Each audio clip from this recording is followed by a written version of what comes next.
Bound by blood. The kingdom of Amani was known for laughter, festivals, and golden sunsets.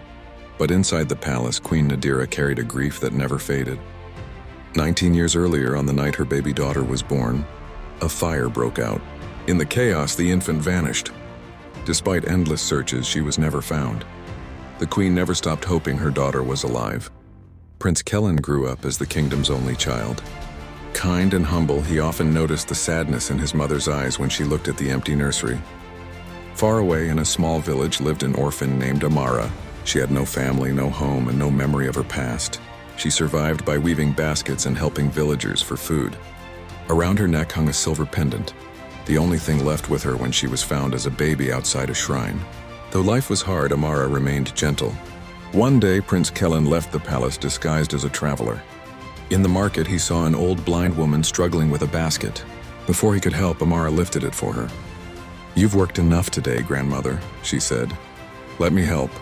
Kellen was struck by her kindness. Later, rain began to fall. Amara found him sheltering nearby and invited him to her hut, sharing her last bowl of soup. That simple kindness touched him deeply. He returned often. They walked by the river, watched children play, and spoke of dreams and hope. Amara admitted her greatest wish was to know her parents.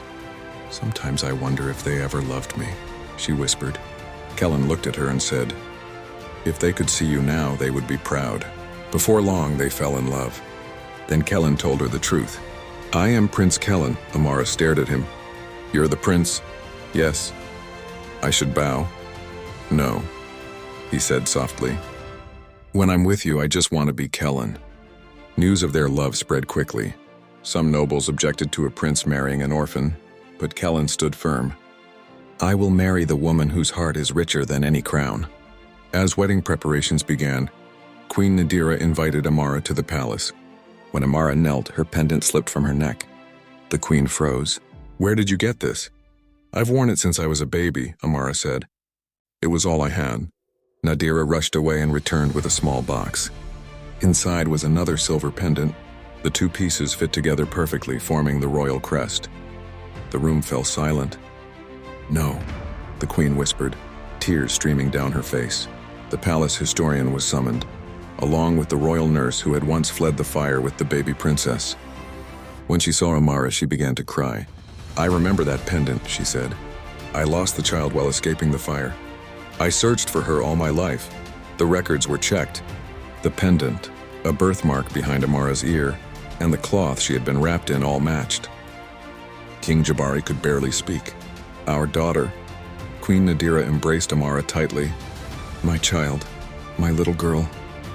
Amara turned slowly toward Kellen, tears in her eyes. "So, you're my brother?" Kellen nodded, unable to speak.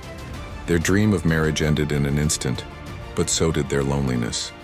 They cried together, grieving the love they had imagined. The wedding was canceled. Instead, the king stood before the kingdom and announced, "Today we celebrate something greater than a royal wedding. Our lost princess has returned home." The crowd cheered. Those who had once looked down on Amara now bowed before her, but she gently lifted them up. "I was an orphan yesterday," she said. "Please don't treat me differently today." Years passed, Kellen became a wise king. Amara devoted her life to building homes for abandoned children. Wherever she went, she held them close and made sure they knew they were loved. The queen often watched her children laughing together in the palace gardens. For the first time in nearly 20 years, her heart was whole. Some stories end with a wedding. This one ended with something greater. A family, once torn apart, finally reunited. And the people of Amani never forgot that love and truth can always lead us home. The end.